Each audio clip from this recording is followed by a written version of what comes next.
Unifer. See, but this is if I go to the description, it says international buyers. Import duties, taxes, and custom fees are not included.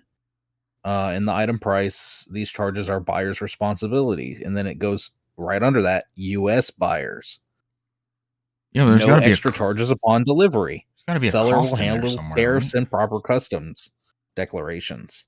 You only pay what is shown at checkout. And that is for USA buyers. So I'm confused. Why am I? Yeah, I don't get that. I don't know. Let me grab. I got the wrong thing. Let me swap it out with something else. Yeah, you're good.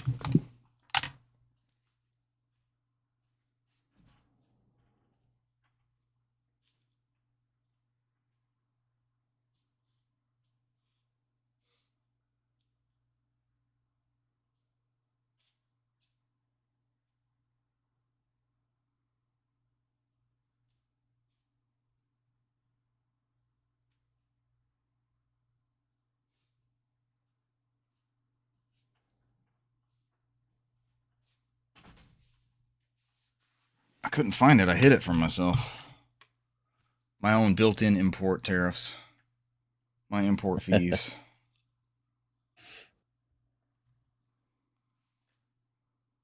Working on my roar. Gonna be the main event. Episode 405. Live recording. Giddy up 405. Live. 405, 405. Giddy up, 405. We're almost to 409, so why not start early? Are we singing that from here on Start out? at 405. Yeah, we have to do 405 and up. 462, giddy up. We do it all the way through the 400s. It was 409. Sure. I was singing it and I was like, wait a minute, that's off. It is 409. It's not 405. 409. 409. The 405 is a freeway, right? In like LA. Sounds right. Not being from LA. Yeah, it's north and south, right? Not being from LA, I'm not sure. Sure the Google Maps could assist us. The mappage. 405, 405. That's all I'm thinking about. Giddy up, 405. The 405 freeway is the primary bypass route of I-5 through Southern California, connecting San Fernando Valley to the LA Basin and Orange County. So like our 475 or yeah. What's the one that goes around Macon? That's 475. That's 475. 675 is the one I'm thinking. You're thinking, hours. I was say you're 675. That's over 27. Is there a 275 further south? 275, 475, 675. I don't know. Think there's a presence of an to be honest, I've never been on there. Never been on the 875. Oh, you've been up the 675. Oh yeah, and the 475. A lot. Yeah, the 675 the corridor. Or not 401, 400. Yes, and 400. I'll take 400. I'm craving a trip to like a Second and Charles or something. We need to get a journey together. Yeah. Go do some physical media shopping. I think it'll be fun. Eat somewhere different, you know. We don't have to buy anything crazy, just whatever we find, whatever's interesting. 405, 405. Giddy up, that's all I can think of. I'm like grinding my teeth to it. If I'm not talking, I'm like grinding my teeth to it. My favorite Brian Wilson pinned Beach Boys jam. Beach Boys were an early, I might have mentioned this. Beach Boys were like an early, I guess I had access to it. Like it wasn't this is safe music. Yeah. You can listen to this. It was approved. The Censor Bureau passed approval of A lot of film scores to start off with, and then Beach Boys was approved medium. Lou Bega's Mambo number 5, whatever the name of that album was confiscated. That was a no-go. Really? Oh yeah. Do you know when he's listing off all those ladies, he is sleeping with them? Yeah, that was a no-go. It was a no-go. I was like, this song is fun. I don't know, it's fun. I don't think fornicating with those women. I mean, he was part of the lyrics is him naming what he's doing, right? Like it's a little bit I mean, whoever it was all night long, I'm sure was fornication, no breathing, but I don't know that any of the other ones were any more or less offensive than the family has taken to any sort of like cadence of fornication, confiscation, anything that comes up like that is immediately followed by no breathing. Purification, no breathing. Anytime you hear that cadence, nice. It's just nice. It has to get thrown. I like it. Oh man, I didn't start the fucking bots. I'm out of practice. Oh, I'm out of practice, Brant. Don't get mad at me. See, I loved that I was able to listen to music they had growing up. Now recording 60s, yes. 70s. Yes. And a lot of that has to do with, some promiscuity. Yeah. But Lord forbid you listen to any modern music that has that. Right. Do you know what they're saying? Right. This is what you like? Right. And I could sing along to all right, let me Devil Went Down to Let me go Georgia. back to Kiss. Yeah. She's only 17. Really? We can listen to this. We can blast this in the car. Yeah. My spouse talks about the Meatloaf. I'm not a Meatloaf fan. My spouse's family apparently was Meatloaf fans. The baseball one, whatever the baseball Meatloaf analogy. Huh? Paradise by the Dashboard Light. And actually the Kiss song is Christine 16. It's worse. Ugh. Okay. Yeah, big time. But I was younger than 16 when I had the Lou Bega record. Gosh, when was your first Lou Bega record? That was Winger. Thanks for calling Winger. That's the name of the Winger track, or she's only 7. No, Winger is the one that is she's only artist. 17. That's more. That's 80s. I feel like the Beatles had some younger trending. That was target audience, I think, at the time. Yeah. But then, like, when the Beatlemania hits, John Lennon's been married secretly for 18 months or 2 years or whatever it is to his first wife. So, yeah. And I love her. Yeah. Should you? Let's say you can listen to a bunch of those songs even from the 50s, and some of them you're like, wait a minute, this is a little dirty. Yeah. Like they were hiding the lyrics, like dressing them up, trying to snazz it up and not it's make a it love seem song. like it was. But like you sit there and listen, and you're like, wait a minute. As parents of like older kids, we think about that time frame, right, and associate like, wait a minute. I always think about there's a Fresh Prince episode where Will goes, it's like a double date with Ashley and her date, and he takes his date. And the whole time they're playing putt-putt and stuff. And he's like, no, they're fine, man. When I was his age. Then he stops and he's always thinking about, and he's like, oh, he goes and separates them and all sorts of stuff. Like, yeah, I know what was on the mind at this point in time. Chaperone or not. Yeah, music that's aged ungracefully for 400. Yeah. Or a time and place, but. You ready, Brant? Let's do it. Ladies and gentlemen, welcome to episode 405 of the NOFODcast. We are No Outside Food or Drink, the Southeast premier video game and Beach Boys appreciation podcast. 405, we're gonna be singing it till 409. Brant kicked this off in the pre-show, and I was like, I'm pretty sure that's the lyrics, but as I'm singing it, maybe it's not. And then he threw out 409. I was like, that's it. That's it. I'm surprised you didn't catch on sooner. 405. It still has a flow to it. 406. Yeah. 406. We're going to be going through that. Yeah, 406 doesn't sound right, though. 407. 407. It's anything with like the 2 syllables. 408. Yeah. That flows. That's fine. I think any of those are okay. That could work. But this is definitely 405, and we'll try not to revisit that till 409. My bad Beach Boys impressions. These are horrible. Oh. Don't come for the Beach Boys impressions. Well, actually come for the Beach Boys impressions.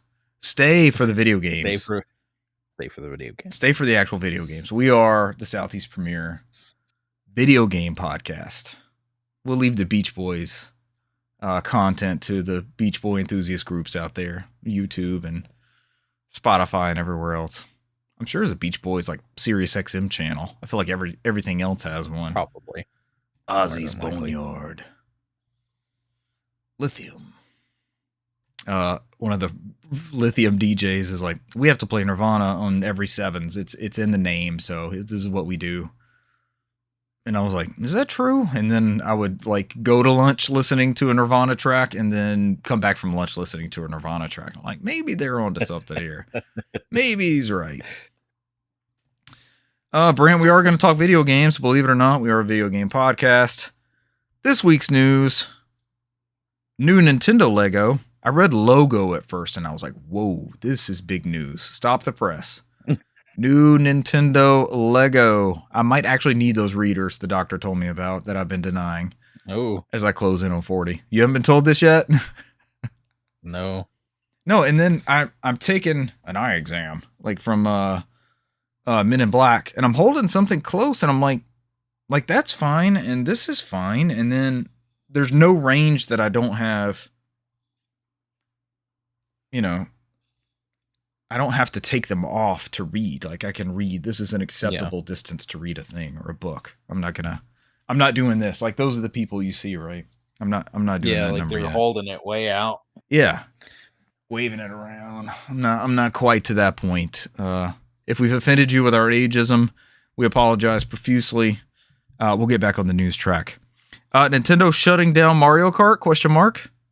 How could they? They keep adding songs to the Nintendo Music Online or whatever they call that thing. More Fallout is coming. Interesting. I was looking at this, Brant, when I brought my drink down.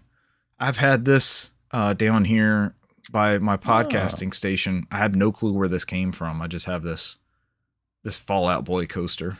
It's with the Tops Casino. I'm assuming that's came from something New Vegas. New Vegas related. Yeah. I said Fallout Boy. He's Pip Boy, right? He's not Fallout Boy. That's a band. Fallout Boy and Beach Boy. This is the bands that have boys in the name podcast. Fallout Boy. Oh. Fallout Beach Boy. It's the ultimate crossover.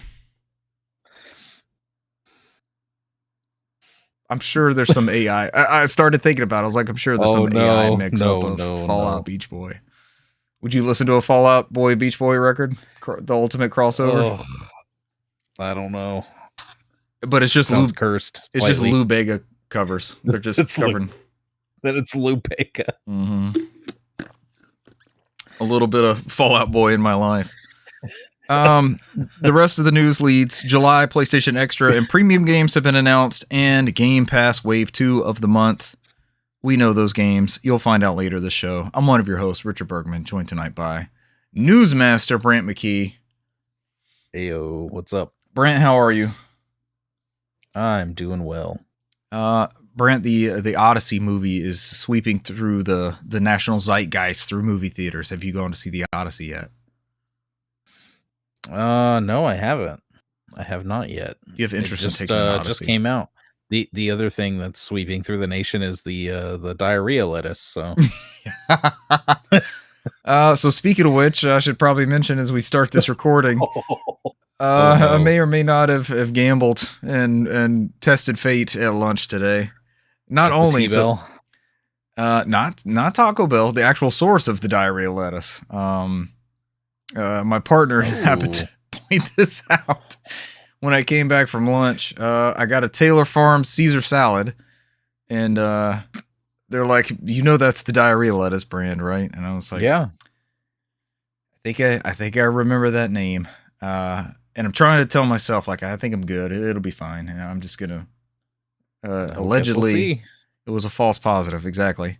And then he points out, because I always go and get like a clearance, like a reduced salad, because there's plenty available. So I just go looking for a Caesar typically, and I get whatever brand is available that's reduced. He's like, not only did you get the Taylor Farms diarrhea lettuce, you got reduced. So there's a good chance it's like a double. It's like a double whammy I've signed up for. Extra cyclosporiosis in there. Does it stay? They said it could be like a month, right? Oh yeah, it doesn't wash off. They said, it's like I didn't wash my lettuce. In, like intense heat or something is like the best way to kill it. So I didn't heat my lettuce. Not many people are cooking their lettuce. Oh, their Caesar salad lettuce is preheated. Sir, we warmed this for you. Have you seen anything about how with how hot it's been? You might be able to just leave it outside in the sun. Yeah, sweeping the nation. I was recently not in our Atlanta area, and there was a heat wave, and people were complaining about the heat in that vicinity. And I'm outside, like, soaking it up. I'm like, this is fantastic. I could live out here all day. I eat my meals outside. I walked around outside. It was the humidity. Zero humidity. Yeah, you people have no clue out here what the humidity does to you. And then get back here, and it's like, feels like immediate weight just dumped on your shoulders. The weight of the diarrhea lettuce immediately on my shoulders. The hot lettuce, not no other hot. The hot steamed lettuce. Brant, would you eat a meal consisting of the diarrhea lettuce and then attempt to, like I did, attempt to go to see the Odyssey in 70 millimeter? We've got a 70 millimeter IMAX. 3 hours. Yes, 3 hours of the Odyssey with the diarrhea lettuce churning in your bowels. Oh Lord, that sounds like a recipe for disaster. It's an absolute. I have seen a lot of like reels and little shorts where like people are like preparing for my extended vacation with the diarrhea lettuce, and you're like, they're putting all this stuff out and just like heads of lettuce everywhere. Luring people, they sprinkling the diarrhea lettuce in like a trick or treat bucket. Watch out, kids! It's the new razor blades in the apples. It's like, check your candy for the diarrhea lettuce. Make sure there's no greenery wrapped up in there. I just saw it was like getting ready for some extended gaming sessions with my upcoming time off of work, and they're just putting like a head of lettuce on their desk with all the rest of their gaming stuff. Oh my god. It was Cesar and I's joke about the Depends, like when we would play those Warzone nights, like 6 or 7 hours worth of Warzone. Ooh. Like, hey, we're in the middle of a battle royale, we can't get up and pee, just stay where you are. I don't know if that works with diarrhea lettuce. Get a Depends sponsorship. Oh my god. Tonight's show brought to you by Depends. And we have a box. We have a box where we're like showing it off, and I can do pre-news news. Okay. And something we might look into. All right. I saw today that Call of Duty is like an early access thing. Okay.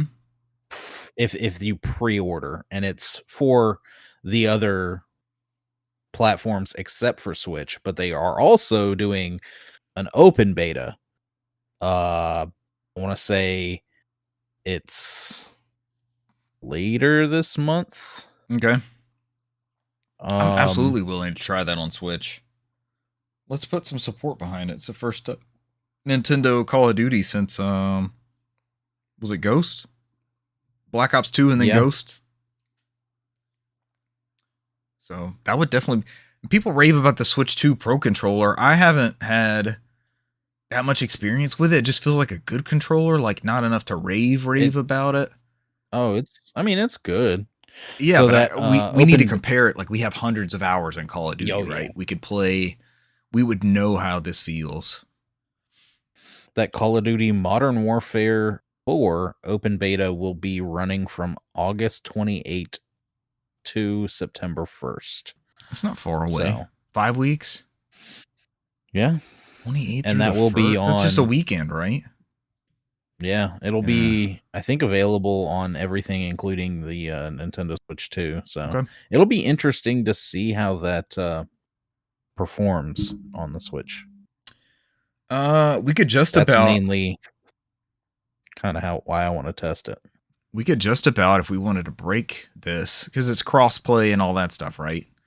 Yeah. The open beta might not be, but we have the hardware available between our 4 main group that we tend to play with on Saturday nights. We could do one on each platform potentially and see how that performs, works, communication, all that sort of stuff. If it's tied in, if this stress test or whatever is also multi-platform.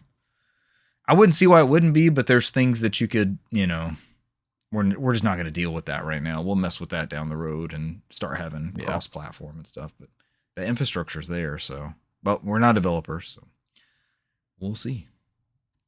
I mean, it'd also be nice too if like the Switch 2 version was a nice performing version, and let's say it's a quarter of the assets or space on that Switch 2, like heavily optimized, than trying to download an update on PS5 or Xbox Series consoles or PC or something.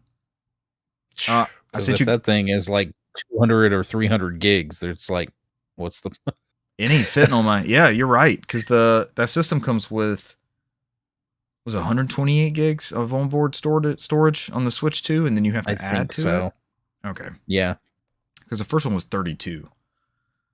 But we've all gotten bigger. Get a dedicated card just for Call of Duty. Yeah, that they're losing. I don't know. I don't know what the target audience is with games these days. Micro Express card.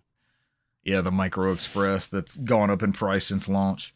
That's looking like a good purchase too, and we all got that when it came out. Mm-hmm. Yeah, but if that thing's lighter, and I'll probably mention it in games played, but I popped in Call of Duty Black Ops for the PS3. We've all been talking about playing that campaign together. And I know it's a 3D game, and I'm still in this 3D kick, so I put it in there. And I'm like, I know it's got an update. Let's go ahead and run it. It was 35 megs, I think, to put me on the most recent version of Call of Duty Black Ops. And I'm like, okay. So between popping the disc in my PS3 and changing some of my settings and turning on the stereoscopic 3D, I was playing the campaign in 3 minutes, maybe 4 minutes. Not any sort. And that's with like the slow. Remember, PS3, you had to download it and then it installs. Mm-hmm. And the install can take as long, if not longer, than the download. And I was just like, this is what we left? This was great. This was super easy. This was awesome. I'm sure Matt packs, and if I was going to do that, but it just works. I would like to play that beta, all of us. I think that would be a good time. Are we ready to get into this news, Brant, that you have procured for us?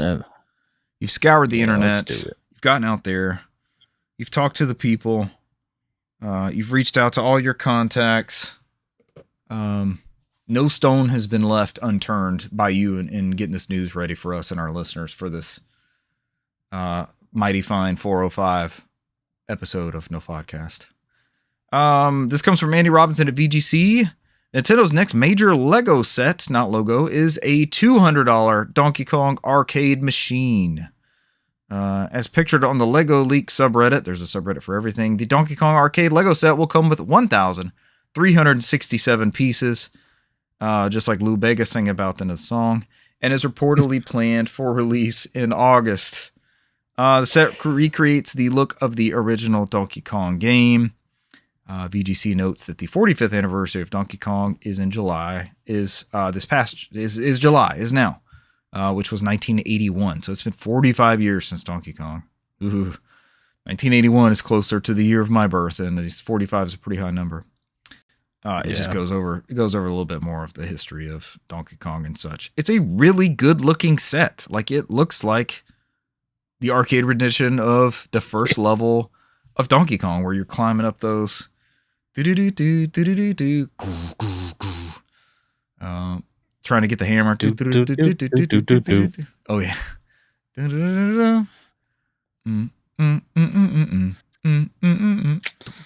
It looks good, but I don't know about $200. But that's Lego for you. I mentioned in recent weeks budgetary concerns in the household that I've been placed under. We've all been placed under collectively. And $200 was out of impulse range before, despite how good it looks. And I don't think it's visible maybe back here. But I've still got that Lego NES set from 4 or 5 years ago. I think it might be. It's right behind Master Chief. It's over. You see that Lego logo right there? That's the NES. Yes. That's the NES system. And I know there's sales that happen later and early adopters. I've also got this that I haven't built, so it's almost like it would just be something to grab and put. Yeah. Which is insane. These are my first 2 games that I ever had for the Game Boy. Like this was like made for me. This was my Game Boy. And the third game that I ever had was Donkey Kong 1994. That game for the Game Boy. I'm sure I've told this on the show before, but my dad always got me the wrong game.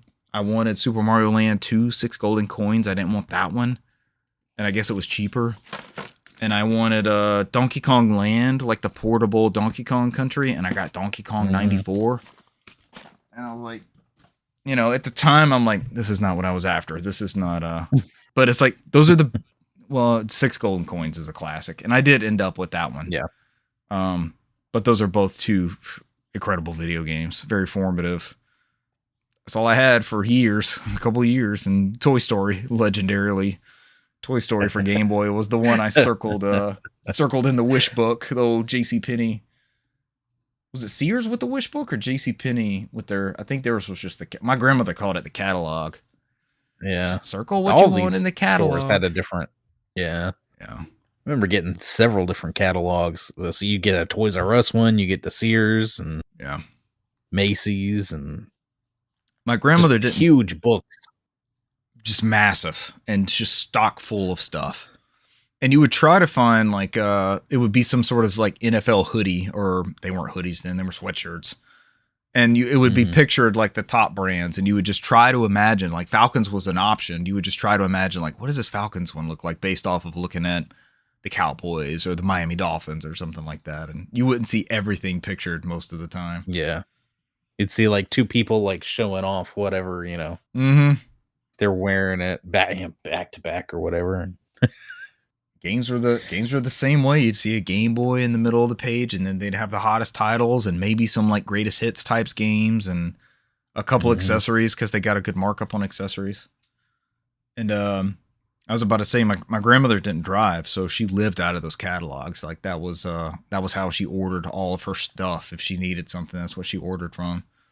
And this is pre-Amazon and DoorDash and all that. She did have a grocery service, and I may ask my mom about it. She had a grocery service that would bring her stuff, and I don't know if she submitted like an order form or what it is, but they consistently brought like her groceries, and it brought the same stuff. And this was early to mid 90s where I remember them doing this service. So maybe a senior service. Maybe that was like the possibly door dashing for stuff like that. Unless it was, well, no, it wouldn't have been, because you say it's like actual groceries. It wouldn't have been like Schwann's coming to the house. No, it wasn't delivering some frozen dinners or anything. No, it wasn't that. It was, they were groceries, and it would be Winn-Dixie. It was either Winn-Dixie or Ingles was close to her. Okay, so it kind of dates those deliveries. I remember where both of those stores were probably too, where she. Yeah, there's a good chance. Both of those stores were in that same area. I haven't thought about this in so long, but she would get the tube juice concentrate, and we would it would be a frozen thing, and we would open it up and put that in the pitcher and mix a bunch of water in that thing, and that was that was the juice. I guess it was easier to put in the freezer or something and store, but those were good days. She made carrots with like brown sugar. She would sprinkle that on the top as she was cooking the carrots. My brother would eat the carrots that way. All right, good times. We went down memory lane. That was a good sidebar. As she orders Toy Story for me for Game Boy, and I have to master that over the next 2 years. More Nintendo news. Mario Kart Tour is being shut down and no offline version is planned. This comes from Dave Aubrey at VGCVideoGamesChronicle.com. Mario Kart Tour gets an end of service announcement, but players get free Gold Pass benefits. Oh, this is new. I have to view the ad to continue.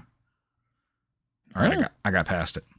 Mario Kart Tour, the mobile iteration of Nintendo's iconic racing series, is being shut down in just 2 months. That is September 29th, 2026.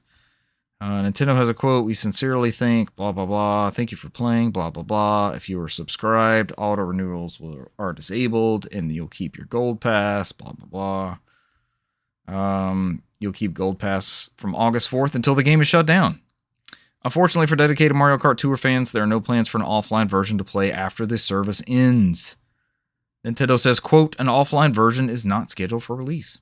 Another mobile Nintendo game, Animal Crossing Pocket Camp, received a premium offline version for dedicated fans to continue playing after the service was terminated.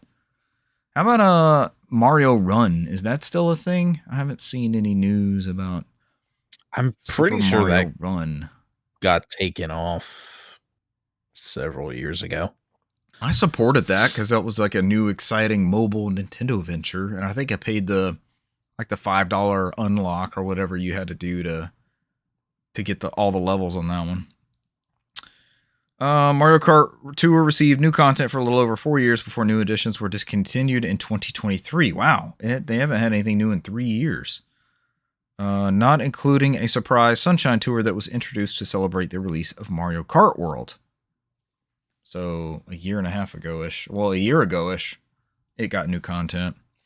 Mario Kart World is continuing to get updates and received 2 new Knockout Tour races and a free update in early July 2026. This sucks. This is another one of those gone forever. You know, it doesn't matter whether it was good or not. I think it was a good performer for them. And there are people that, just like we have nostalgia for Toy Story for Game Boy or Mario Kart Super Circuit for GBA, this was their first exposure to Mario Kart, or this is the one they played with their friends, or this is the one they had up playing alongside a FaceTime with an international relative, and it's just going to be gone with no other way to play it. Maybe some of these things go the way of those Flash games from our childhood that end up getting preserved somewhere, but I think that's a lot different than connecting to a server and having to authenticate and run through all that stuff. Weird game preservation thing. Did you ever play Mario Kart Tour? I did not. I like you played Super Mario Run, which apparently is still a thing. I just guess they don't really do any more updates or anything for it, but it's still available and still out there. But I never played Mario Kart Tour. I think I remember, I guess that was, I think that was 8 Deluxe when they did some of those map packs where they added a couple of new maps that were actually from Mario Kart Tour. Yeah. And I think they've added some of the music tracks to Mario Kart World. I think some of that stuff has come over. Yeah, probably. So they view it as like a Mario Kart title. They never seem to shy away from that and treat it like some bastard version until now when those servers are going to go off. I had a note on something it totally escaped me. You would think that's what it is. You would think, even if it doesn't really connect to anything, if there's an offline version, that it's at least an advertisement for the new thing that you can still purchase and sell, right? Like, people are going to search for, even when this game is gone, people are going to be like, oh, I like Mario Kart. Let me see if it's on the App Store or the Google Play Store, the thing they have access to on the bus, at home, at work, waiting at the dentist office. Like, these are the things that you pull down when you didn't have to think to throw your Switch in the bag or Game Boy Advance or something. That's very niche use case. Throw your Game Boy Advance in the bag in the year of our Lord 2026. But I would think you would want a presence there like Super Mario Run is obviously doing. This is a placeholder in this store, and hey, here's some other things that you can also get from this link, and create a My Nintendo account. Like how much you always hear like a bounce back email, or Great Clips wants to give you $5 off to sign up and put your email in their database. Like that's worth more than the $5 they lost by giving you a deal on the haircut. You would think the email to keep sending you now to be like, hey, there's a Splatoon game coming up. You like that Mario Run game, and this has the same Nintendo polish. I don't know, maybe I'm thinking too predatory. But that's he's a good predatory thing. He's a commercial consumer predatory thinker. But I would think you would want a presence on there, an official one, because there's going to be some Mario Kart clone. So. There's going to be a clone, right? Yeah. I'm sure there's some knockoff. I'm sure there's a Animal Crossing. Maybe. Yeah, for sure. And not just like Animal Crossing, Fanimal Crossing. And not just like was it Konami Crazy Karts, which a lot of people liked, that launch title for GBA. I think Cesar's a fan of that one because you can race as like the Cyborg Ninja from Metal Gear Solid is in there. Some of those Konami baseball league, J League. Is it J League baseball? Konami Pro League baseball, something like that. The chibi style characters. And the Cyborg Ninja, I think, is chibi style in there. Yeah. Kart racers. 24 kart racers in 24 hours. This is one of my dreams. We can do it. We can make it happen. Yeah. We can do it. Brant, would you play them out there? Would you play a Fallout kart? Would you play a Fallout? That might be interesting. Cartridge. Oh, yes. If they had one, and if it wasn't just a code in a box. Zoom, Brant. But yes, not too long after all of the Microsoft layoffs here, continuing to put all the proverbial eggs in one basket, Bethesda is also focusing on their tentpole franchises here, like Fallout and Elder Scrolls and things like that. But they talked almost about a week ago, putting out in a big presser, that they are working on several different Fallout projects. Yeah, where Obsidian is working on a new Fallout game. Fallout 5 is in pre-production.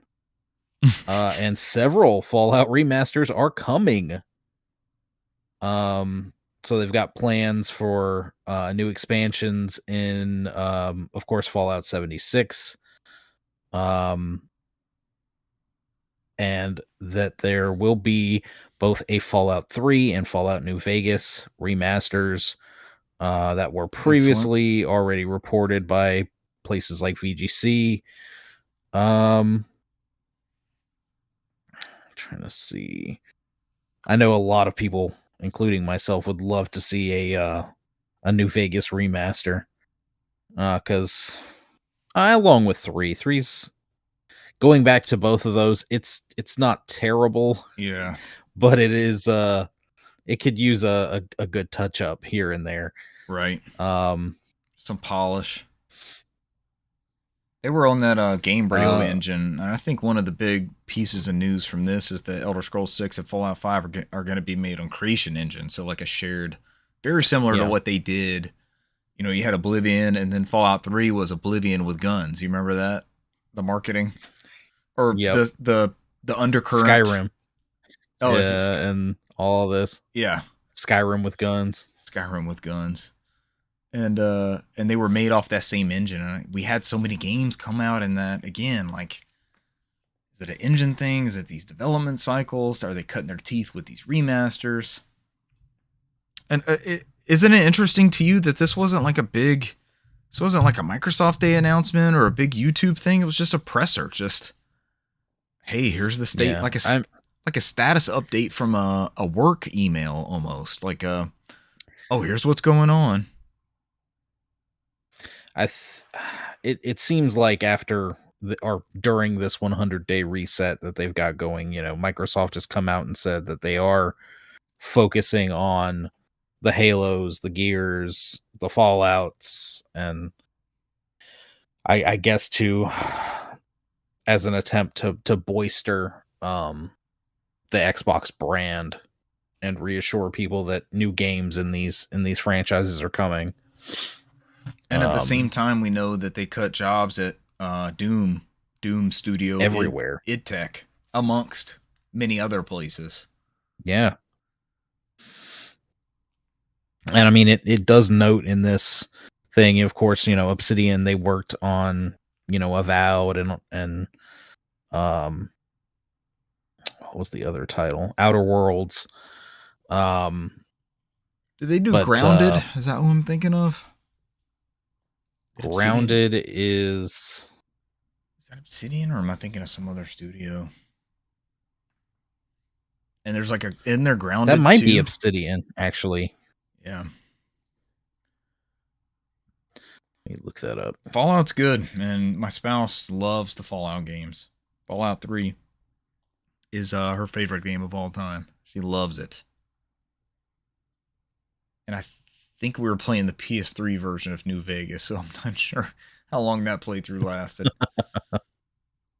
Okay, yeah, it was Eidos Montreal and Obsidian.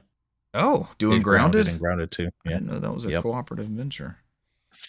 Yeah, and those games infamously ran poorly on PS3. It was just something about the way the PS3 would save those assets and things that you would collect, and like bodies that would end up littering the floor and loot that would be on the ground. And as your save file increased, didn't it like become more and more corrupt on PS3? There was some sort of what do they call it? Like a memory leak where that would get worse and worse and worse. More Elder Scrolls. More Fallout is definitely promising, but we were also I keep mixing the two. Elder Scrolls 6 was announced how many years ago? Like 5 or 6 years ago? They did note that, and Todd Howard did say, Fallout 5 is currently in pre-production. Elder Scrolls 6 is their primary development focus at the moment, with the majority of the team working on that. So it became less of a priority when Elder Scrolls Online became so profitable, right? Like it kind of shit the bed coming out of the gate, and then it's just it's become more of a moneymaker. Brent, you like that PlayStation? And you like digital games? You like digital games on that PlayStation? Oh, less and less as time continues. But yeah, I'm enjoying what bit of my subscription is left. As we're gonna get into games played and acquisitions, and I've spent some money on the PlayStation Store. I don't want you to be mad at me. Ooh. I know. No, I'm not. I know the mob's coming for me, but there's a method to my madness. But your PlayStation Plus game catalog for July. These are your titles coming to Extra and Premium. Avatar: Frontiers of Pandora from Ubisoft Classics Plus that joins the library for PS5. Available July 21st. Rise of the Ronin for PS5. This one kind of came and went. I don't remember this one generating a whole lot of. Yeah, it's supposed to be pretty good. Team Ninja game. Yeah. That's July 15th. Firefighting Simulator Ignite for PS5. That'll be July 21st. Mighty Morphin Power Rangers Rita's Rewind for PS5 and PS4 is July 28th. I think we all have a copy of that. You provided me with one. We need to give that a go at some point. Yeah. I think that'd be a great stream. Dying Light for PlayStation 4 and, of course, PS5, July 28th. Citizen Sleeper 2 Starward Vector is on PS5, July 28th. Snow Bros Wonderland. I think Cesar bought a physical copy of this one. I believe he did. Snow Bros skates onto your platforms on July 28th. Your PlayStation Premium titles. Folks, there's 2 games. This is huge news. Brant, this was the lead. You buried the lead in like the fourth story. PlayStation Plus Premium. And two good games. 2 good games are coming to the Two Series. very good games, yes. PsyOps, the Mindgate Conspiracy is coming to PlayStation 4 and PlayStation 5 via the premium service on July 21st, alongside Indigo Prophecy, the Quantic Dream game before Heavy Rain and Beyond Two Souls, is also July 21st for PS4 and PS5. I've never played Indigo Prophecy. I can remember. You played it? Apparently, Indigo Prophecy is just a PS4 version. Oh, is that it? Oh, yeah, not scroll like down because I see that the PS5 was like kind of. It looks like they it's got a marked it little line through. through it, Yeah. and at the bottom it does say that an earlier version of this post incorrectly stated this title was PS5. I mean, what does that mean Apparently, it exactly? isn't just PS4. You're just So, gonna play the backwards PS4. compatibility. You're gonna play the PS4 version on PS5, and it's Yeah. These PS2 games are not that different. You still have rewind and scan lines and everything's there, right? Mm-hmm. And it seems like the PS4 installs. I remember when they first started rolling some of this stuff out, it seemed like the PS5 ones were better optimized. I don't know if that was because of the storage and how that stuff loads. Again, I'm not a developer, but I seem like remember Sly Cooper and the Sly Raccoon? When Sly Raccoon was announced, it was like smaller on PS5 somehow. And the PS4 one would be a higher size. Is that the Kraken compression or whatever? Mm-hmm. Something optimized for the newer platform. So look forward to those. I think I have both of these on Xbox and potentially both on PS2. Speaking of Xbox, how about a Megan Spur update? Oh, Megan. Thankfully, Megan, lay it on us. Thankfully, she's still our senior community lead over there at the Xbox Game Pass. Oh, we got some new games coming to that service of Game Pass. The Planet Crafter. Oh, of course. Available as of today. Later this week, we have Shift at Midnight. And Hell Is Us coming July 23rd. The big one coming next week, Halo Campaign Evolved, Day 1 Game Pass. My favorite July Xbox 28th. franchise of all time, and I can only play it on Xbox from here on out. That's a big one. I think it goes live the 23rd for people that got the premium one, right? I think is the right date. Really? Yeah, 4-player online co-op, 3 new missions, and an expanded arsenal of weapons, vehicles, and new enemies. I need a weapon. Then we have Mistfall Hunter coming July 30th. That is also a Day 1 Game Pass. Corsair Cove coming the 31st.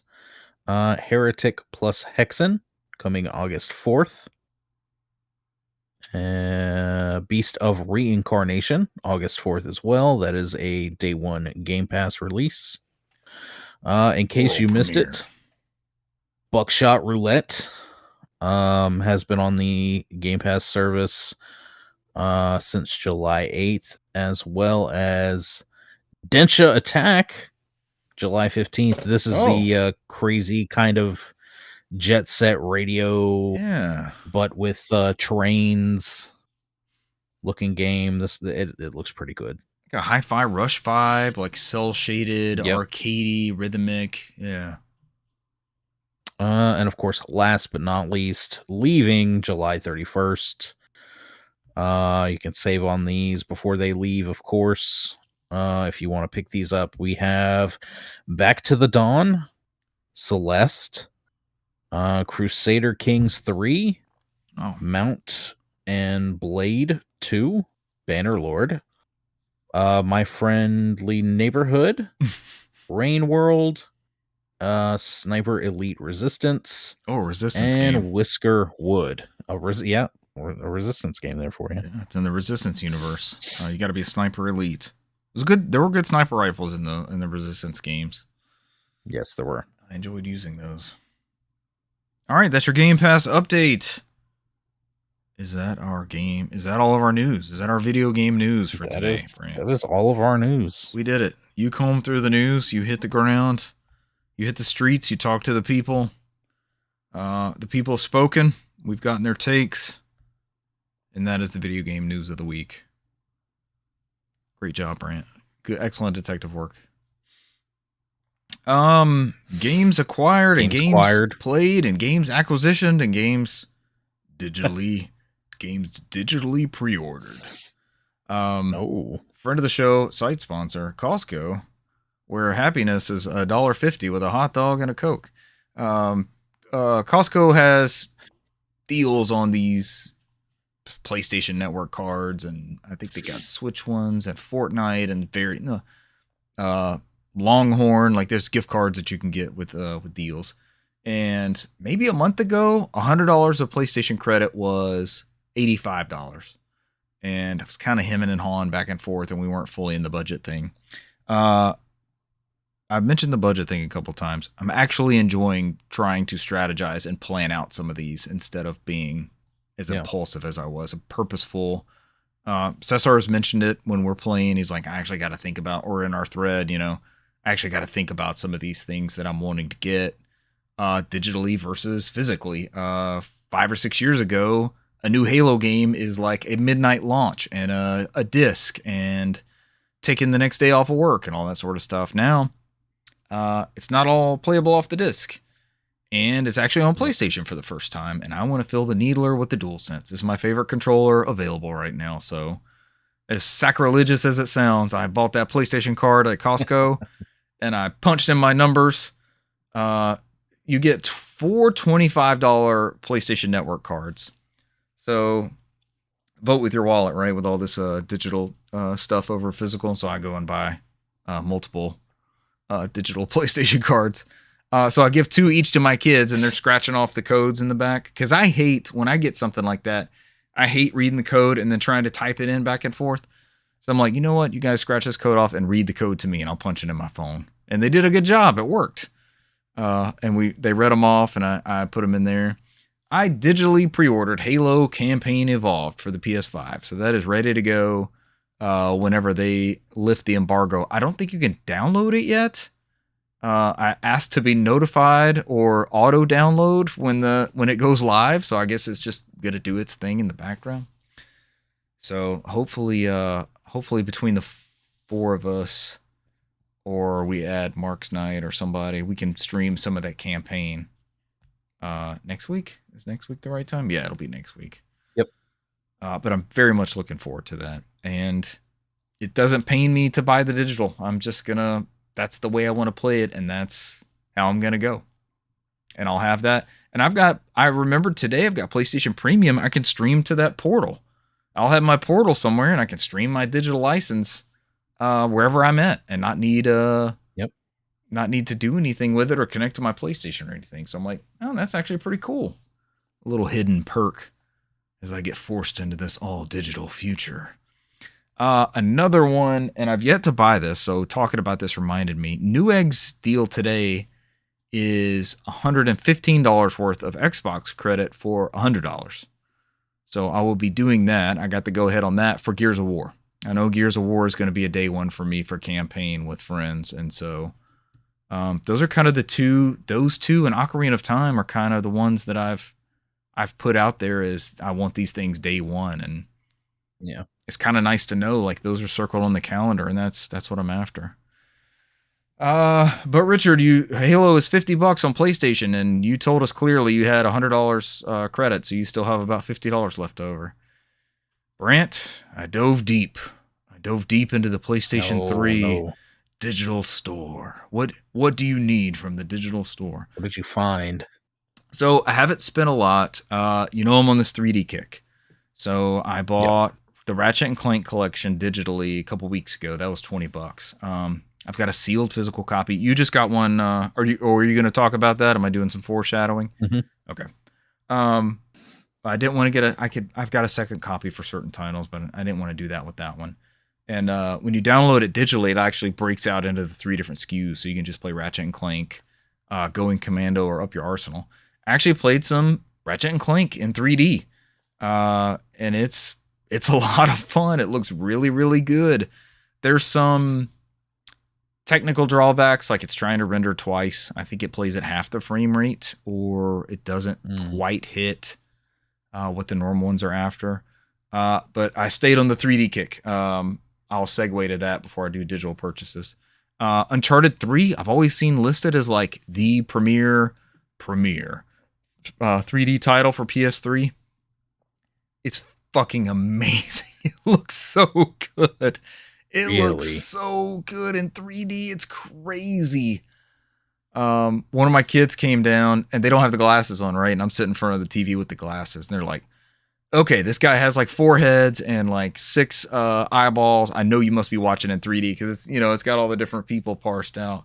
And I'll look sometimes, like I'll look over the glasses, like what do people actually see when they're going by? Yeah. It's crazy looking. But another performance hit. There's some busy streets and stuff that, if you remember in Uncharted 3, like the second or third chapter, you're playing as young Nate. And he'll go down some busy streets. He's kind of like trailing a younger Sully. It's a flashback sequence. So some busy streets, and I see some stuttering and stuff. But like the depth, you remember the good 3DS games that just really did 3D well? Yeah. Some of these first party Sony titles, they're just, it's wild. And I probably put an hour into it. I think I'm on chapter 4 or 5, and I still haven't shot anybody. Like I haven't picked up a weapon yet. Like they take a long time in that one, easing you into platforming and hiding behind stuff. Yeah, the first couple chapters you get into like lots of brawls, really, more than anything. They're teaching you that new fighting mechanic. It's a lot more focused on, I guess. Some great cinematic choices, and it's really just highlighted with the 3D. Like there's instances where you're trailing Sully and he goes in a house and you hold, I think it's the up button to like see what's happening somewhere in the scene, and it scales, like it'll pull the camera around Nate and you're kind of like looking over his head around the corner of the building and you can see Sully going up the stairs, and it's just the scale of those where you're jumping across buildings and down signs and following the yellow paint on the doors or whatever that people joke about with the Uncharted games. It adds so much to that sense of scale and what you're doing in 3D. It's beautiful. We are all talking about as a podcast. This will segue into both of the other segments. I'm also hunting DLC. Like I've got the PS3 version of Uncharted 3 Game of the Year edition, which comes with all the shit. But they made that stuff free at a certain point. So when I popped in Uncharted 3, I just went to the store and like got the digital licenses to a lot of that DLC. And some of this stuff is what I'm more concerned of going away. And even though we talk with friend of the show, thinking inside the box about some of these things and some of the stuff that he's managed to archive, I still am concerned, like what versions are we getting with those? Does it have all this? Is it feature complete? Does it have everything it needs? About maybe 6 months or a year ago, I was playing Enslaved Odyssey to the West. I was playing the Ninja Theory, another Ninja Theory reference. I was playing that on Steam Deck and really enjoying my time with it. It got a 3D patch for PS3, but it's not a title patch. It's not a title download. You have to buy $5 DLC that's like a story expansion that patches the game into 3D. And so I was in there and I was like, this is a thing that I might want down the road that I don't know if it's going to come in. You know, maybe there are ISOs or ROM sets that include that, but it's called like Pigsy's Perfect 10. And I never met this Pigsy character in the game when I was playing, so that'll be down the road, I guess. But it's a side story quest, and it patches the game for full stereoscopic 3D from on the PS3. And they've told us once this is closing the purchasing of the store from PS3, right? You already can't do it from PC or phone or anything. But they've said we'll be able to, for the foreseeable future, download stuff. For the foreseeable future. And they decide, you hit the nail on the head. What is the foreseeable future? They decide when that is, and then we're tiptoeing into the custom servers and all that sort of thing. But we as a podcast have been kicking around playing Black Ops, Call of Duty Black Ops, the campaign. I've never played that campaign. And it's 4 players. And we did that with Call of Duty World at War, and it was on my Games of the Year list last year. I had so much fun playing that with you guys. Have you Very played fun. the Black Ops campaign? I believe I did. Or it's been The it's original probably when it was new, right? and 2. But Yep. yeah, it's been a hot minute. So it's Cesar raves about it. It's one of his favorites. So I know we gotta get on that one together.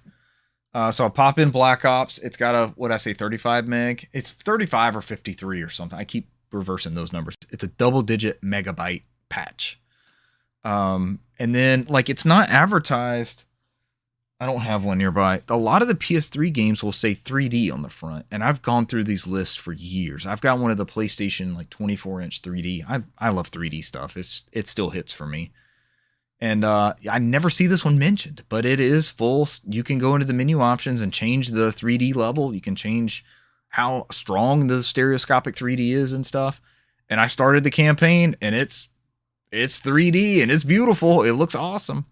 But I played like the first, like a brief flashback mission where you're in a house and you go outside and this car's running, driving towards you, and that's pretty much it. So it's not like I'm way ahead in this story for when we play it.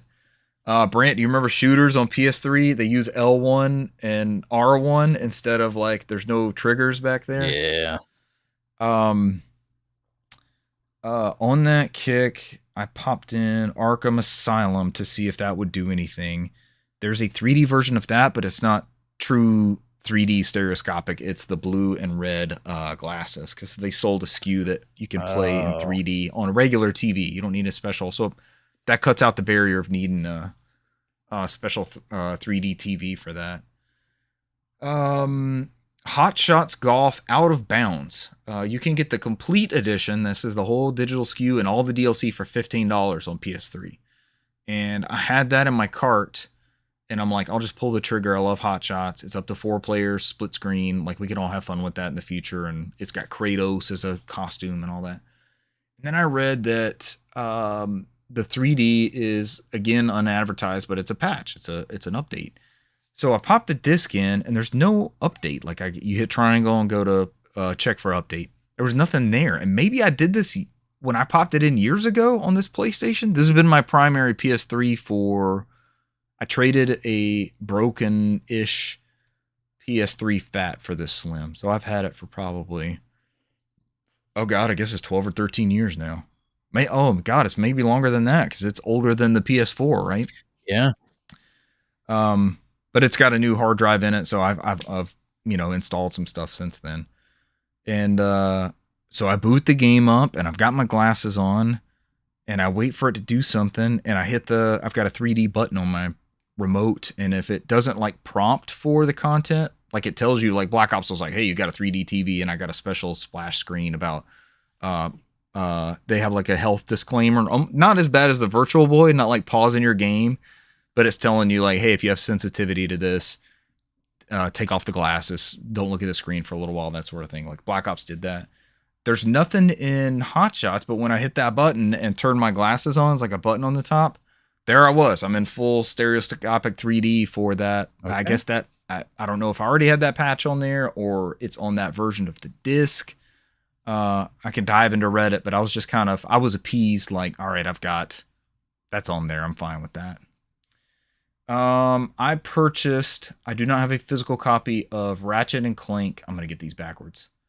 Into the Nexus, I think, is the one I purchased. It is $9.99 on digitally on PS3.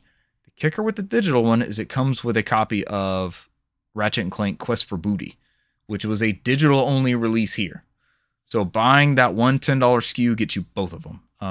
It was released physically in Japan and Europe, and it's like $35-$40 for that disc. It's not super expensive, but down the road, and I've seen that price climb up over the years. So it's an eventual inevitability.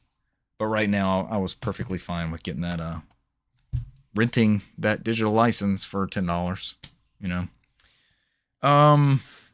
I think that's it, unless something major pops out. I played the first level of Star Fox for the Nintendo Switch 2 on the plane. I was on a plane playing a flying game. I was like, this is the perfect time to break this thing out. And I did a mix of holding it, setting it down. I did remember the Switch video where somebody was playing Skyrim, they put the little kickstand down and but the Switch 2 has that way better kickstand. So I did a mix of like holding it complete handheld, setting it up on the tray, and playing that round. I did the training, which is pretty extensive. It walks you through doing a barrel roll. Have you played this? Have you started it yet? Yes. Okay. So you heard the good luck, like the SNES version of the starting. Yep. Oh yeah. And I heard that and I was like, oh, that's for old heads like me. Peak. Yeah, it's good luck. When the game would talk to you and you're like, oh my God, a voice sample in the game, but it's just the computer saying good luck. Yeah, that was back really in the day, good. it was so big crunch. Yeah. Just you're straining, like, what did he say? Hold on. Yeah. Oh, that's the game where you say good luck when you're loading the mission. But it says it also, like you got a subtitle for it, right? And you're like, oh, that's what they're trying to put together. So I did the training, and then I played the first level as like a. I've been rusty. I'm usually pretty good at Star Fox 64, but there's certain things I miss. Like Falco got downed. He wasn't in the boss battle at the end. I missed some rings. I slammed into things when I was trying to like boost instead of braking, or I braked instead of boosting and hit a gate like and getting the R-Wing rocked. But that is such a beautiful remake. It's gorgeous. The cutscenes are good. The voice acting's phenomenal. It plays well on that screen. I still don't get the drama behind the Switch 2 screen. I have no issues with it. And I feel like I'm sensitive. I've never had a problem. I feel like I'm sensitive to display types, and I'm looking for something. I'm actively looking to hate the screen when I play stuff on it, and I can't find anything. I'm like, I don't see any. Maybe it's coming from how bad that first Switch one was, and enjoying the OLED, and just maybe playing more handhelds between the ROG Ally and the various Steam Deck models, and it does what I needed to do. I don't notice a whole bunch of lag, and I'm playing Star Fox. I'm playing a shooter. And I know I was off because I pulled off all the other stuff I wanted to. It was just some things that I forgot, or Falco, and he smarts off at you when you don't save him. He's pissy. I'm like, I have the same aggravation for the same characters I did 30 years ago. But it's so good. I was telling a friend of the show, Mark's Night, because I've been kicking around playing Ocarina of Time with my kids. I was watching a YouTube video where a guy had it on the background. I was like, on a CRT that still looks really, really good. And I would like for them to have some sort of context for this. And I was telling him that, and he's like, I still got to come play Star Fox. I'm like, fuck yeah, you do, because it's great. I played the training in the first level, and I wanted to keep going. Yeah, so that's my main played and tinkered around with. Acquisitions. You've got the analog though too. What's that? And that you've got that analog. Yeah, I could play it on that. 64, and that just got, or did it just get, or has it had that upscaling thing to it? I saw that. Today is new firmware. Looks pretty good. Yeah, it looks pretty good. But it's like an in-hardware upscale that they've unlocked, almost like it's getting rid of the Vaseline filter, kind of like it's whatever that built-in AA or whatever the 64 was known for. Some of that stuff. It just looks sharp. I might tinker around with that myself. Yeah. I haven't updated the analog since probably a month in. I think the first like 2 or 3 major updates. So it'll be like a brand new thing when I run that and pop it in. They make it pretty easy to do. I think I talked about the process before, but it's not super involved. I was in a new location, and new locations mean new opportunities to go searching for video games. No major finds, but it was just fun to go get something somewhere, right? And this particular location happened to be across the street from an In-N-Out. And I will seek out any In-N-Out that I can get access to. So that was like a double whammy. My spouse went with me. They were not very interested in the In-N-Out, but they went, and they were even less interested in going to Goodwill. But I was like, we're here. I had to Uber out here. We're going to go to this thing. I found just 2 sports games for the PS3. I'm on this PS3 kick right now. I got MLB 10, the show. I had 8, 9, 11, and 12. So it's kind of like a mid fill-in of something that I didn't have. And it's complete with book and everything. And then coming off the completion of the World Cup, everybody's in soccer fever. I did not have FIFA Soccer 10. I became a soccer fan during FIFA Soccer 09 when that was out. And I bought that game and played it and learned soccer rules. Like I learned offsides and tackles and all that sort of stuff with 09. So this is the successor after that. So just some neat, cool things. Heck yeah. Been on the PS2, PS3 kick recently. I got to thinking, I've got a box of controllers, but I was like, I've got good DualShock 2s, but what is a... You remember me talking about the drama behind that Retro Fighters Defender, I think? Like, it was my daily driver for PS2, and then it wouldn't connect. And I was like, well, I can't count on this thing. I need DualShock 2s again. So I just looked on eBay. I sorted by newly listed, just to look, as one does, right? I see DualShock 2 untested with charging cord or something like that. And I'm like, this is a hardwired thing. So I pull up the image and it's a DualShock 3 with a long, was it mini USB is what they called it? What micro USB? Yeah. Mini USB. And I'm like, it's like $15 or best offer or $3 shipping. I throw out $10. I'm like, we'll see what comes. I don't even know what this is going to be. They accept it. So I'm like, sure, $13. Let's see what shows up. I got, and they're kind of hard to find, working, newish, clean, all that sort of stuff. I got all three. I got a freaking brand new, I of course Lysoled it, cleaned it down, DualShock 3 with like a 10-foot cable. Like I would have paid $10 for this cable alone. And so the PS3 is still hooked up. It's in there with the 3D plasma. And I've got it clean, right? And it's the moment of truth, and I hook it up and fire it up, and I see it, all four lights beep, and then it assigns it the 1. And I'm like, all right, I think I'm going to be good. And I've run, remember, these were tanks. We got like 40, 50 hours off of a charge on these things. These are not the DualSense or the DualShock 4 where maybe every 2 uses you're charging those bad boys. These were fucking tanks. And this is still a really good controller. So I don't know that I necessarily needed another DualShock 3, but a great $13.61 for super clean. Always clean out the grooves like on the side of the DualShocks, you know, where the 2 pieces come together. I tried to take apart one of those before and it was horrendous. That is a nightmare fucking controller to take apart. So I need to do it with a bunch of mine. There's a weird hinge on the L2, R2, L1, R1. Like it's a combo thing.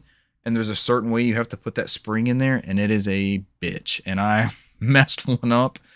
Not ashamed to say, because they got plenty of money from me back in the day, both personally and professionally. But I bought a broken PS3 from GameStop. It was like $80 or something. And I received it and it was broken. I took the controller and gave them, like, I hodgepodge that thing back together and shipped it back with the broken. It was already a broken PS3, so I'm like, you're getting this controller back. So that's the one they received as the return. Slightly deceitful consumerism from me, but oh man, that's it. I tinkered with a lot of stuff, a lot of fun with 3D and combing through that store. You hear all these nightmare stories about the PS3 store, and it's not as intuitive or fast as what we're used to now. When you search for stuff, you've got that A to Z and then 1 to 0 or 0 to 9 listing. Like you have to scroll. If you want Ratchet and Clank, you got to go down to R. And then you get all the options with what's following R, and you got to go like Resident. You could go RESI. You spell out whatever it is you're after until you get close enough to where, like if you were to do Sly Cooper, if you did Sly, you're going to get the Sly games off to the side before you get anything else that's going to have that combination in there. But I have an SSD in there. That's what I updated. That got updated a couple years ago before memory got insane. I've got a 1 terabyte SSD in that PS3. I got tired of cleaning the fridge with all my PS1 classics and installs. Like the installs aren't that big, but still it was like, I don't want to have to worry about this. This already takes a little bit longer to write to, just because of the bus speed of read write on that drive and stuff. And so I upgraded that years ago. And damn, where was I going with that? It's faster. I noticed that it's a lot faster loading assets and things. And the store is zippier to me. So it's not been a major complaint to navigate. And I'm watching videos. I've got a running list on my notes app to go through and kind of scope out some of this stuff. So we've got a year. Did they say July like end of July 2027. So prices of physical discs are already going insane. You probably ordered all of those that you got at the absolute best time. Mm-hmm. They're gonna start exploding. I've seen some things, like I have some duplicates of like I've got an extra copy of Puppeteer. I've got an extra copy of Folklore. There's like some PS3 exclusives that have never gone anywhere else that have just, what was an $80 or $90 games like 140, 150 bucks. So I would say don't bite on the FOMO. If you have to have it, digital copies of those, like I don't think Folklore's on there, but Puppeteer's $20. A digital copy of Puppeteer on the PS3 is $20. Or alternate storefronts is an option, especially once they take legal means away. No issue there. And Puppeteer's another 3D title. I'm kind of holding off on messing around with that one. But yeah, that's all the stuff I've been messing around with. This is like a 2-week catch up for you, Brant. All right, we'll go after these here. So I'll start with my games acquired as well. Are we staying on the PS3 train? I'll start with I guess I'll start with PS3. Brant, I'm on a PS3 kick. So we played some Halo. I forgot we played a good bit of Halo. Yes, we did. Yeah, played a lot of Halo this past weekend. Good bit. I've got some collections here. These were all courtesy of VGP and their reprints that they've been doing lately. Video Game Chronicles. I've got the Ratchet and Clank collection, the aforementioned, for PS3, which I have Vita, but didn't have the PS3 version. I've got the God of War Saga, which is the one that includes the PSP games. 1, 2, and 3 are physical in that, right? And digital is the PSP ones. You download Origins collection. I'm not entirely sure. You might. I see a little paper in there, so it might have some codes on it. I have yet to open it. I need to open it and see. There are new codes on the VGP printings, which is so crazy to me. Yeah. Like, we'll just put a new expiration date on here. I'm gonna backtrack real quick. The Vita Ratchet and Clank. What physical Ratchet and Clanks are on that cartridge? All of them. All of them are. So it's not like the Sly Cooper trilogy where you only got like 1 and 2 or something. That's amazing. The Sly Cooper is the only one that I know of that you had to download 3. And even the Jack collection, I think all of that is on the cartridge. On the cartridge. It plays terribly, but it's all on there. Yeah. I remember reading that was not the place to play that. No. They're playable, but they're not. That's not the best way to play that. I need you to join me with the 3D madness. I need another cohort in the 3D madness. And last but not least, I know I've already got.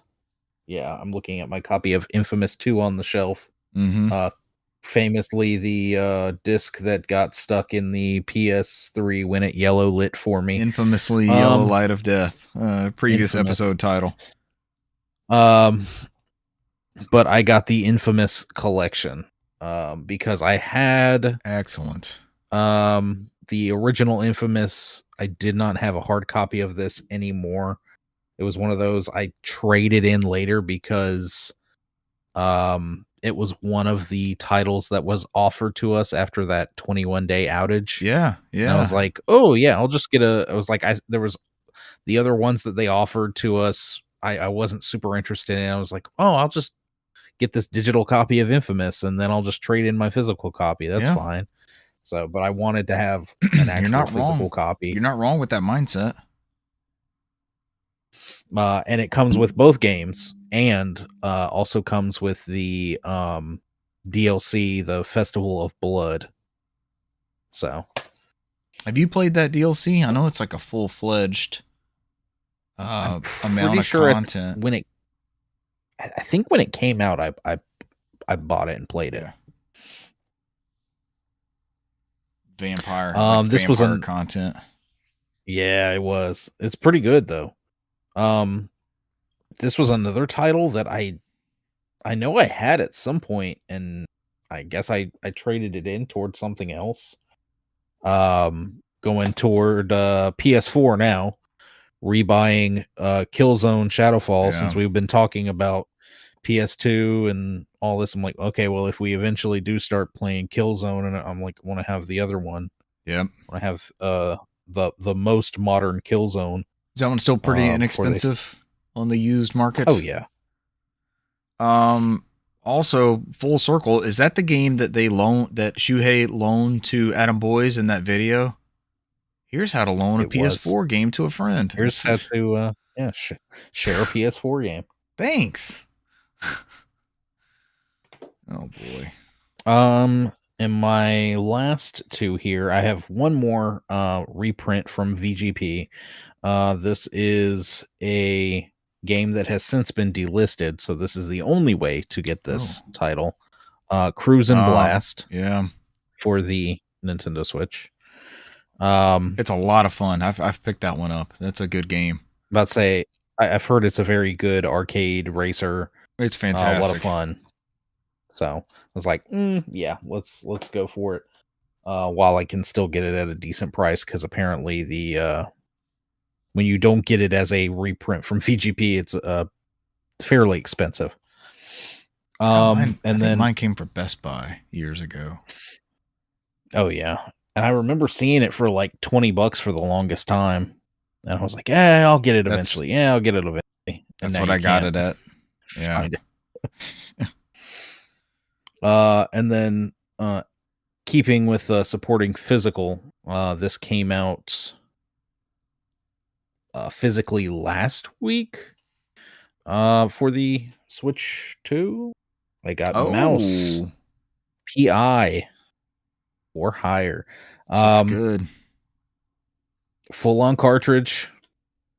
I've heard for the most part that it is a pretty good game. I know it got panned by some of the games journalists out there for some odd reasons, but it seems like a very good, very beautiful, like stylized. I like that the 30s black and white animation. It's like and everything. Cartoon noir. So oh yeah, What was it panned for? I saw stupid things like somebody talking about, like, it's semi a detective title.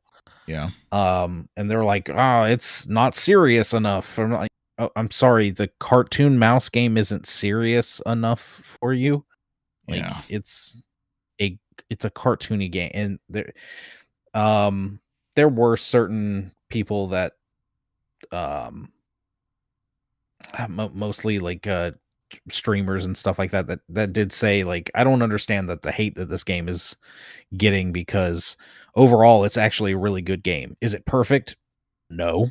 There are some things that are, some of these mechanics, don't feel the best, or could have been worked on a little bit more, but the game does a lot of stuff that's really, really good and that you and can't stylized. find anywhere else. Nothing else looks like that. I've seen, like, the lock picking mechanic is different from, it's not the typical, lock picking that you see in most, they don't go, well, we're just going to do the Skyrim thing or the Oblivion thing and do the typical lock pick. Twisting until it quivers. Somewhat creative. Yeah. Splinter Cell did that too, I think. So, and there's, a lot of stuff unique. It got a unique story, unique style. So it was just odd that certain people in the industry gave it hell for no reason, no substantial reason from what I saw. Right. Just for the oddities that make it stand out, that make it so unique. And I am juggling about 3 different games at the moment. This is not something I typically do. Welcome to my world of not finishing anything. So I'm about to say, you never finish. I intend to finish all of these. I intend to finish all of the ones I start. It just ends up being Um, dabbling. I forgot what it was because there was something else I was doing and I took a break. Um, so I have been after playing Kingdom Hearts 1, I did start Kingdom Hearts 2 playing Okay. on my small Ambernick handheld. Um and I've gotten a little bit more than halfway through it. Awesome. Um I s- uh, so I had stopped playing it for a minute and picked up Prince of Persia after we talked the last Yes. show. Played Sands of Time and started Yes. really getting into that. I've since gotten past the part we had talked about where you said you had gotten stuck on the Sand King. Oh, it's my Dark And Souls. while he was a son of a bitch and that fight was annoying, it took me maybe 3, 4 tries or Please, so. please tell me. Please tell And me your secrets. I need to know. so um while you're getting attacked, because obviously he's there and there's like 4 or 5 other of those creatures that just keep popping up. There's the blue guys Um and the red guys, and one of them is more difficult than the so other. I was about to say the guys with like the lance or the staff thing, Yeah. I kind of try to avoid them at most of the cost and use the dagger to stab um the I, I think they were red. Um Stab those guys because if you stab them with the dagger a couple of times, they start, slowing down, Yeah. and then you hit them a couple times with the sword, and they'll burst. Um, and And if you can, you can. I have issues like getting the sand from them. Like I'll be mid trying to get the sand out of one of the guys, and I get hit by one of the other ones, and I'm like, "Fuck this! What am I supposed No, to do?" yeah, I usually I'm not even worried about that. I'm like, I'm hitting them or I'm holding the block button, Okay. and um the blue guys you've got to worry about because like you can stab them with the dagger and sometimes you can hit them or flip, do the move where you flip over them Love and that hit them move. from the back. Love that move. um but if you haven't like somewhat gotten a hit on them already, if you just try to go straight at them and try to do the flip and hit them from the back, a lot of times they'll put up their staff and throw you back. Yep. So you've really got to be careful with those guys. Into somebody else, and then I And get knocked on the ground, yeah, and then they just destroy me. I never get back up.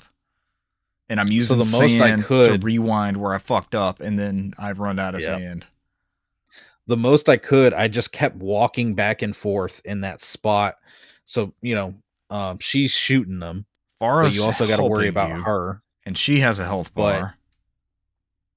I'd never had a problem with her dying. It was always the bullshit where like I'd get knocked on the ground and they'd start, and I'm like, oh, I'm Stomping you. surrounded and I can't get up, and Yeah. so um, So persist. Do you think I can make it through if I just keep oh throwing yeah, yeah. myself at it? And I focused on getting the minions down, and then after that, um the biggest thing was with the Sand King. He is very tough. You've just got to be persistent. He'll, disappear and try to pop up behind you.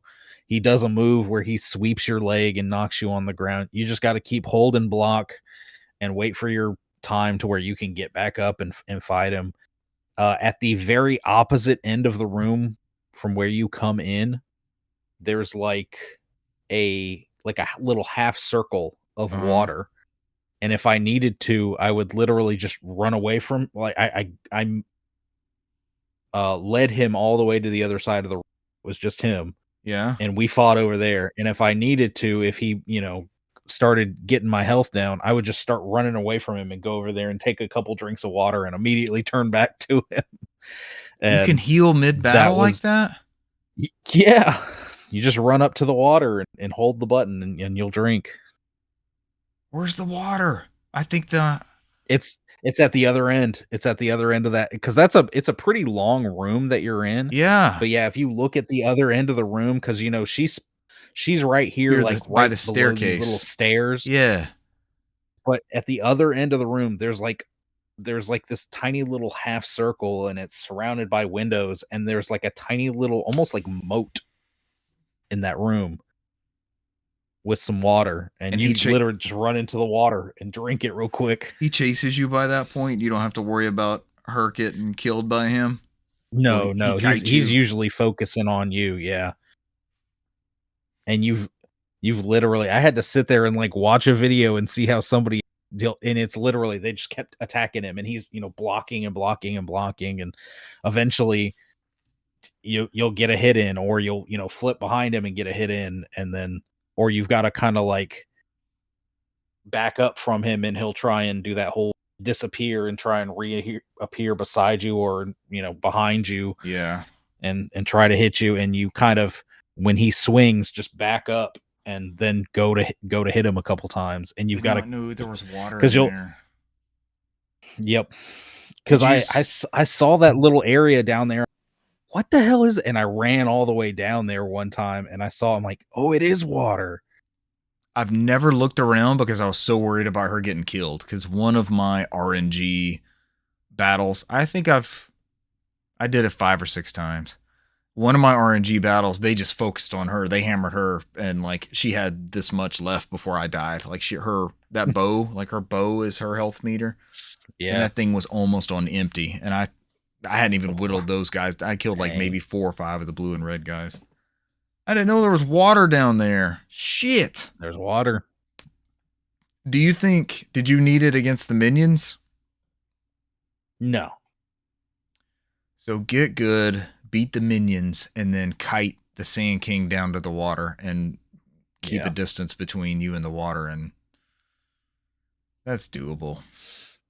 And I started getting beyond that. I'm playing the X enhanced version of this game. I was gonna play it on PS2. Yeah. And I don't know what the hell is wrong with my obviously I've got the modded PS2 with the TF reader and everything, but some of those games now, or like when I tried to boot Sands of Time, it was saying something about file is fragmented, and I'm like, what? Like, cannot boot, file is fragment, and I was looking it up, and like, you've just got to delete it and reinstall, like basically just delete the ISO off the SD card and put it back on there, and then run it back through the OPL loader. And I'm like, I don't have time for this. I'm just popping a disc in. Yeah, that's so strange.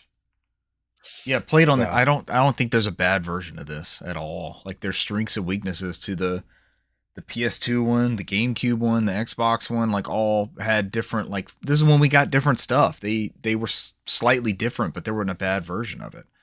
And you're playing the Xbox version.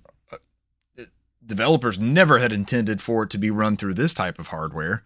And we get that great backwards compatibility, which I hope some of these rumors are true and we get more of that stuff.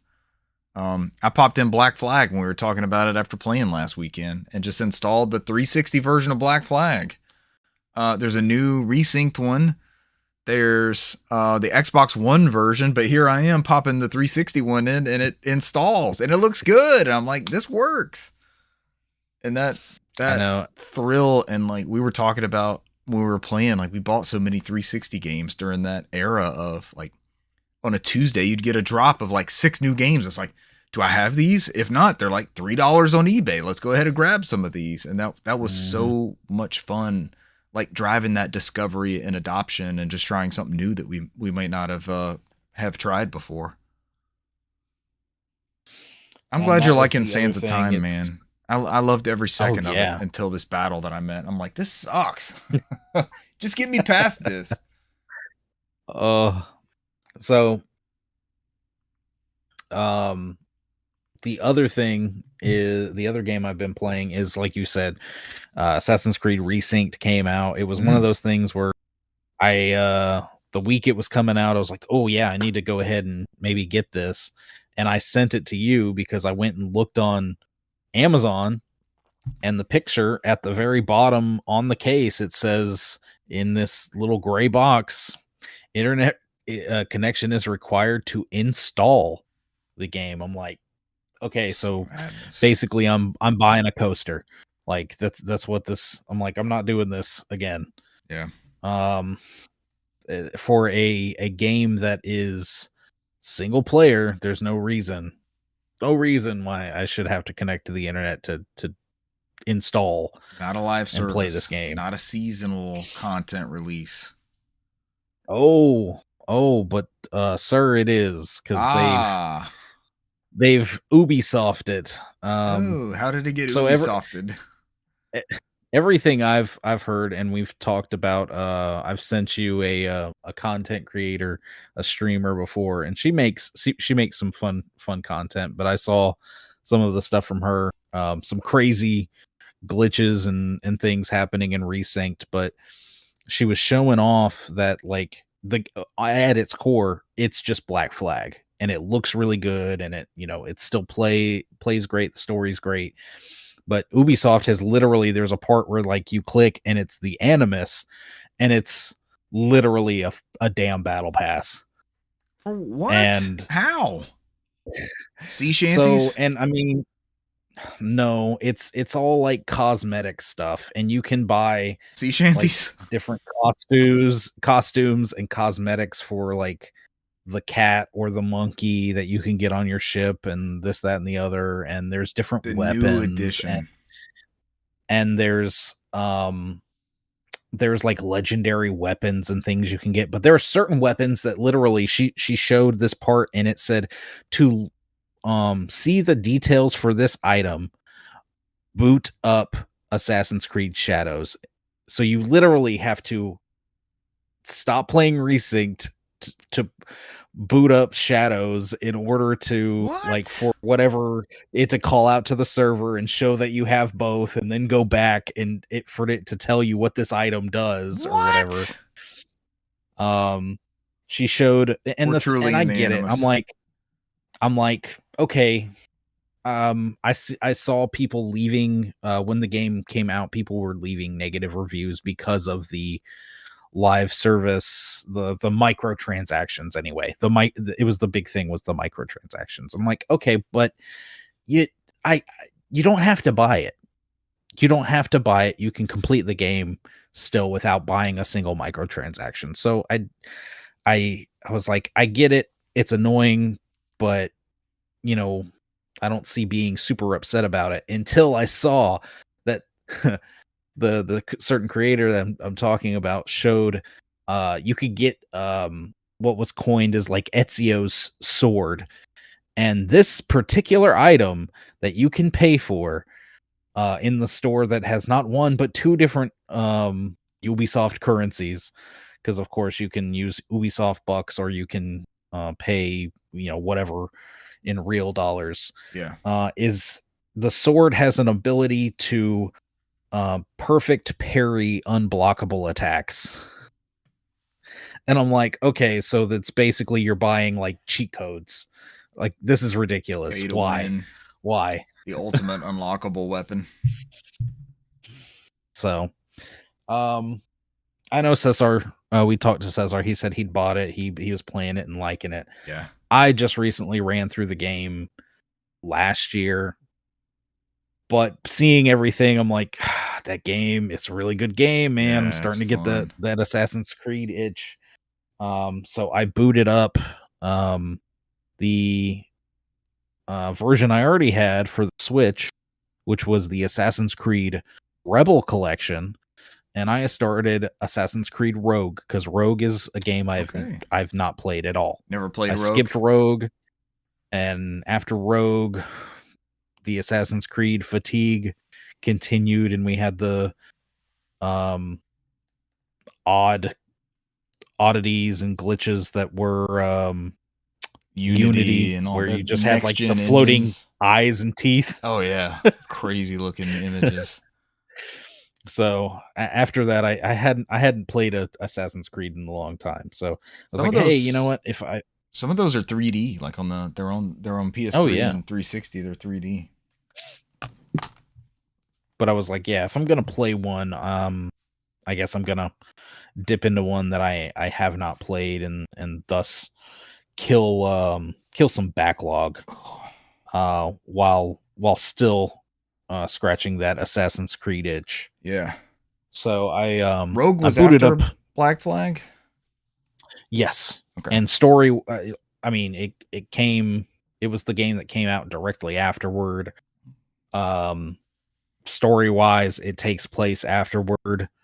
Pretty much, it's the mid 1700s. And you're seeing um characters like from Black Flag, like the guy that was Edward Kenway's first mate, Adewale.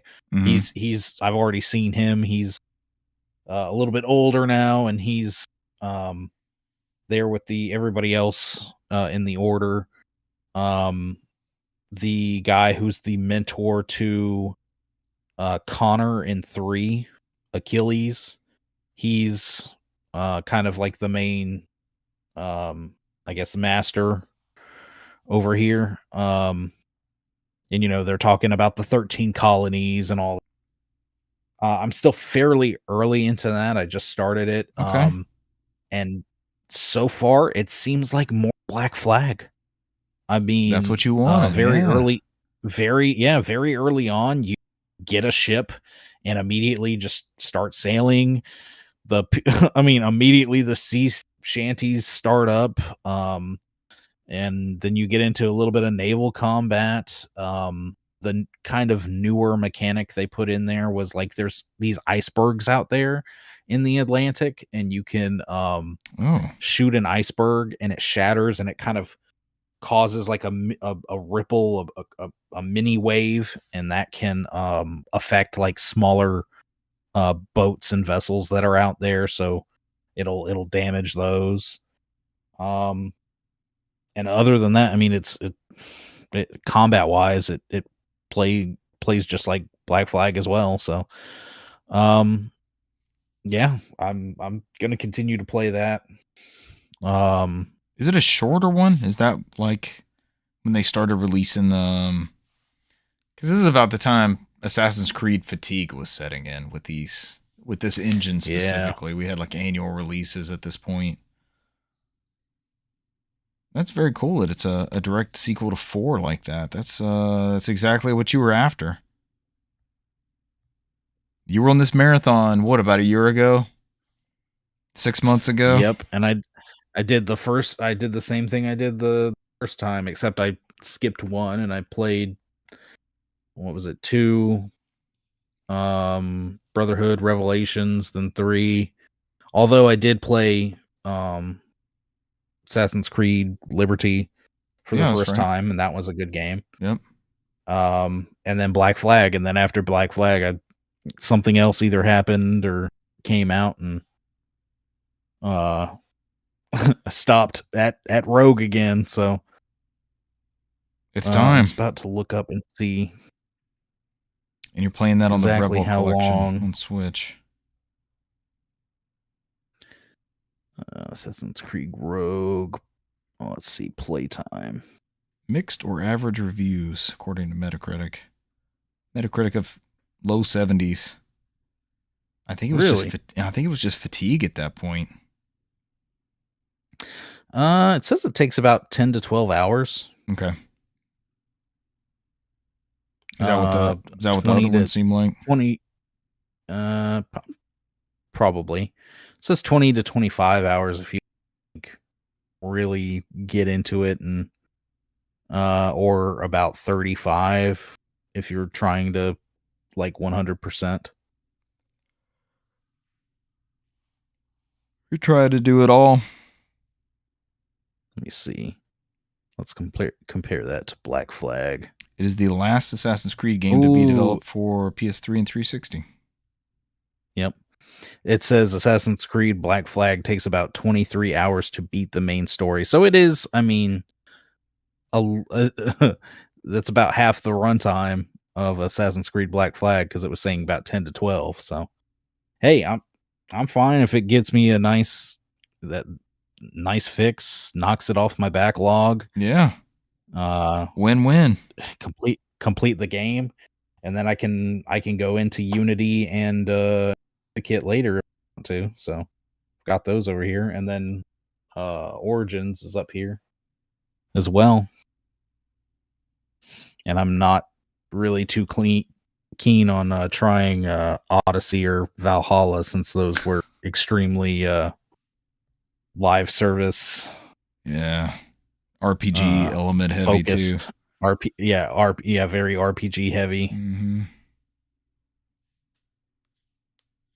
Yeah, more Assassin's Creed. But that's it for me. Okay. Anything else, news or acquisitions or anything else you can think of? All right. Ladies and gentlemen, thank you for joining us this week, and we will catch you next week. Bye.